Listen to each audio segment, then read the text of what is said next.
Hello, everyone, and welcome to the Atlantic 10 Women's Basketball Preview Show. Tim Benz with you on the campus of Duquesne University. Pleased to be joined by Dan Burt, head coach of the Duquesne Dukes women's basketball team. Dan, it's been too long. It's been some odd circumstances of late, but great to catch up with you again. Good to see you, Tim. I'm really glad to be here. And yeah, it's been a long, strange trip in a lot of ways over the last 7 or 8 months, but we're looking forward to getting back to some normalcy and playing basketball. How's the new building coming along? What's the word? I'm kind of like a person that I don't want to see it until it's done. My staff wants to see it very much, and they're really anticipating it. I think most everyone in the athletic department has been into the building at some point over the last month or two to do tours, but because of my schedule, I haven't been able to. And there's just a part of me that just kind of wants to wait until it's completely done. But every day when I park my car and I see the windows going in and I see the brick facade going up, I'm incredibly proud of what Duquesne and Dave Harper and President Ken Gormley have done, and their commitment to basketball here at Duquesne. And it'll be great when it opens. You used a very interesting word there, and that word was schedule. How often do you use that word on a daily basis? Because I'm wondering if you even have one anymore. I'm talking about schedule for the team, your practice schedule. Is the schedule essentially dictated to you these days by the mandate of the day? Is that how you're operating at this point, or how hard in advance can you look ahead? That's when you look at the schedule, we want to have a routine as a team. Our game schedule, who knows what's going to happen there? We know we're going to have a conference schedule that's going to probably increase in the amount of games that we're going to play. We'll know that soon.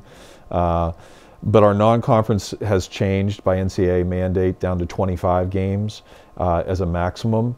And so literally we talk about scheduling 2 to 3 times a day. My associate head coach, Matt Schmidt, and myself are doing a lot of our scheduling.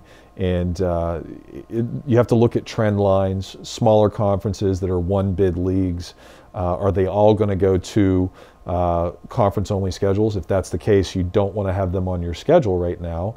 You want to have more teams that you can beat that are of quality, so that there's a possibility of an at-large bid. Because we feel like we're a team that is a legitimate shot for an at-large bid. We feel like we're very good this year. But our schedule on a day-to-day basis, we try to keep routines, and our routines are very well thought out. When our players take their mask off, it goes into a certain box so that their masks don't touch and cross-contaminate. When we enter practice, it's only after the team before us has left. When we leave practice, no one comes on the floor until we leave the actual gym floor, and then everything is cleaned.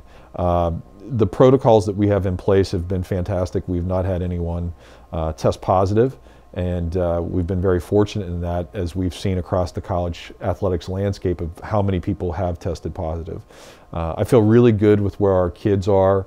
They have a great understanding of the importance of what the protocols are, and they're doing a great job of following them. I'm sure part of the reason that you feel good about the team, Libby Baslick, as well as Amanda Kalin and Laya Soleil coming back. Obviously, last year we all got a glimpse of how good those 3 players can be on a game-to-game basis. How do you feel as a core those 3 can buoy you guys for the rest of the season?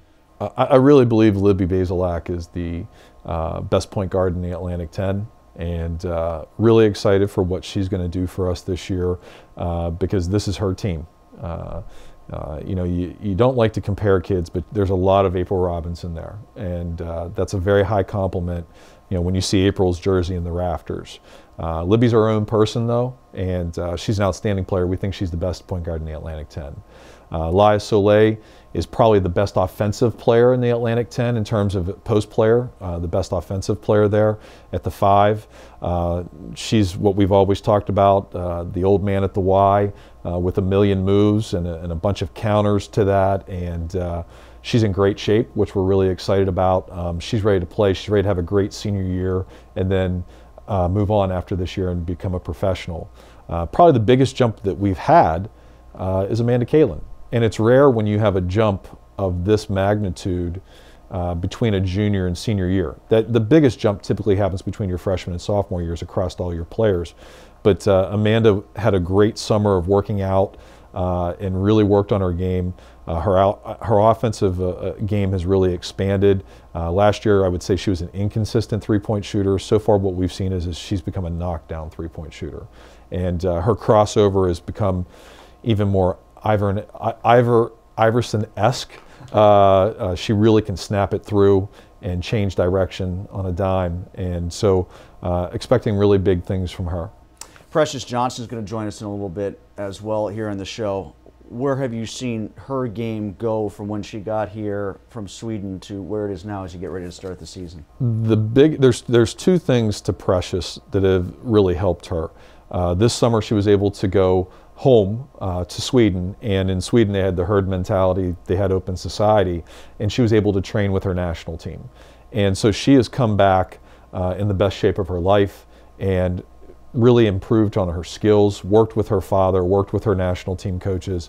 And the biggest change that I've seen in Precious is that when she played for the Swedish national team, she was really a passer, a screener, a rebounder, and not someone who was a first or second option from an offensive standpoint.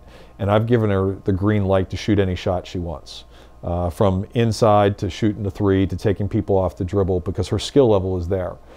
She's a legit 6'3", 6'4", four-player who's athletic and strong and can shoot the three. I think her future, she's got a chance at the WNBA. But first we'll worry about her sophomore year here at college. But where she projects out to is very high. You mentioned that you feel good about your chances this year, that you've got a good team. What's your sense about where Duquesne is in the A-10, and do you have a vibe about how the conference is looking overall? I think we've got a chance to win the league. We won't be picked first. I think we could be picked anywhere from second to sixth, because I think there's a grouping of 5 or 6 teams at the upper end that are very talented. But I think that we match up very well, and when you return 3 starters, 3 of your top scorers and rebounders, and then you add Precious Johnson, and someone we haven't talked about is Amaya Hamilton, who really came on strong late and is that other 6'2" guard forward that can play multiple positions.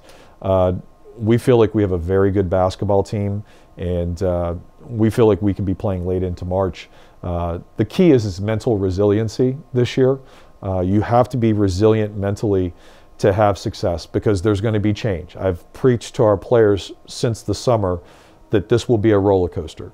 For all you old-time Pittsburghers, it'll be like riding the laser loop. We're going to have some moments where it's going to be chaos and crazy, and the biggest thing that we have to do as a coaching staff is to remain calm and not get too high or too low, and try to provide them a daily baseline, a daily schedule that allows them to understand that we're going to get through this. Pleased to be joined by Precious Johnson right now from the Duquesne University women's basketball team, center, entering her sophomore season. Precious, good to see you again. Good to see you too. I got the privilege of calling your game last year against Rhode Island, one of your breakout performances as a freshman, going up against Nicole Jorgensen, star player in the A-10 last year. You're 5 of 6 from the floor, 12 points, 6 rebounds. I felt like that was maybe your coming out party with the program, especially against quality competition in conference. Did you feel the same way, and do you kind of look at that game as a point from which to carry over this season? Definitely an outbreak for me, a game where I feel as though I felt a lot more comfortable. I wasn't thinking as much, and I hope to have more games like it this season. You mentioned feeling comfortable, and I imagine for you personally that's beyond just basketball. You came here from Sweden. I know your father obviously played basketball here in the ABA back in the late 60s and early 70s, but for you that is a major transition, familiar though you may have been theoretically with Pittsburgh. What was the move here to the States like in a very, very strange 2020? Yeah, it's a lot more different than Sweden. People in general, I feel like it's easier to approach people here in America, like easier to talk with. But then, yeah, just the whole environment, living by yourself in a complete different country. Definitely tough in the beginning, but the team definitely made me feel like home, so it made it a lot easier. What's the basketball like from one country to the other, from what you were used to in Sweden to what you played in the A10? Definitely a lot more physical here. So that was a big change. So yeah, I've been working on getting stronger, building myself character as well. I feel like people are more mentally stronger here when it comes to basketball, so it's definitely more of a mental game. You play down low a lot with Laya Soleil. She's got an array of moves in the post. You got some guards who can do some different things and aren't afraid to get down low, rebound themselves. Talk to me about how your style is complementary with some of the other players who get a lot of playing time with you. Laya Soleil, I think she likes to post up a lot, and I think that's good, us playing together. I could take more on the role of a 4, letting her take the space down low, and then me spacing out, shooting more, just like seeing each other on the floor and being communicating with each other. It's been such a herky-jerky off-season in terms of development. Is Coach Burt still asking that of you, even though the off-season has been strange for everybody, to make your big leap this year as a sophomore?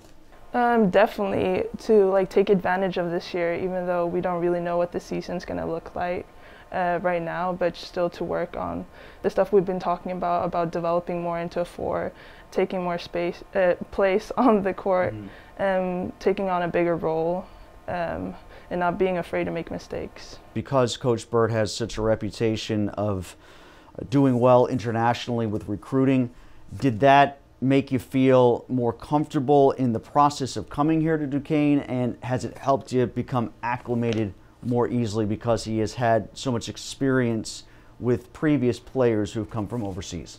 Definitely, that was a big factor in me choosing a school. There are a lot of international players, which is very uncommon for colleges, so having people to talk with like Laya Soleil from Spain, Snasia from Macedonia has definitely made it a lot easier to acclimate to moving here from a different country. Welcome back to the Atlantic 10 Women's Basketball Preview Show. Tim Benz here on the campus of Duquesne University with Libby Baslick from the Duquesne University Women's Basketball team, leading returning scorer, rebounder, also in steals and assists.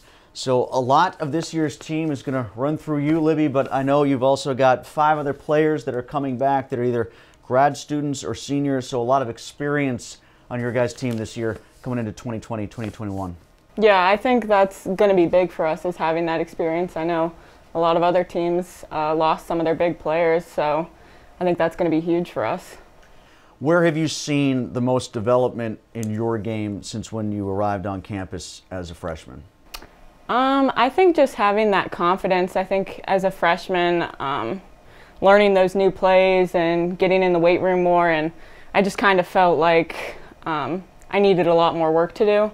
So now that I have a little bit more confidence in myself, I feel like I've been able to do more on the court. We just had Precious Johnson on before you stepped into that seat, and she is definitely somebody that I think has a really high ceiling for your team. What did you see from her as last year went along, and as far as the potential goes for her last few years at Duquesne, last 3 years at Duquesne, what can she become? Yeah, I mean, she showed a lot for us last year, and I think she has even more growth to make, a bunch more. We've already seen her doing things when we play pickup and stuff. I just see things that she hasn't, I haven't seen before from her. So I think once she's adjusting more to our team, just like I was my freshman year, I struggled with the plays. Just getting in, playing with new people and everything. So I think once she really sets into that position, she's also going to be huge for us. When you get the international recruits that you do, it's already, it's a big step for them to come to the States. Have you learned, and has Coach Burt kind of schooled some of the American players and how to help the kids get acclimated who are recruited from overseas? Yeah, I think so. I think we do a pretty good job of welcoming them, but that has to be so hard. I mean, I can't imagine. I know some of them don't go home at all. I mean, some of them aren't able to go home at all once they come here, but then others just get to go home once a year. And I mean, I'm a homebody, so I just can't imagine that. So, I mean, we try our best, but some of them get homesick. How did you feel about the way last season wrapped up, and where do you feel that the team needs to make the most improvements in this season? I feel like we still had a lot to give at the end of the season, so was hoping that we would be able to make a tournament and then keep playing a little bit. But I remember talking to Coach Burt like 2 weeks after our season ended and just saying like, I can't believe it's over, because like I just feel like we were still growing as a team and learning how to play with each other. So definitely bummed there. But I think we have a number of girls, Laya, Amanda, Precious, Amaya, all four of them I think are really, you can see it in the preseason, just stepping into roles that you just didn't see last year, really scoring the ball and working on defense and everything. So, how do you view yourself? Because I know that Dan was pumping you up and thinks you can be the best point guard in the conference, but all the rebounding you do and some of the dirty work you do underneath the boards, like when I watch you, I don't really think of you as being a traditional point guard, because of, like we just rattled off of the stats. You got some big person stats in there too.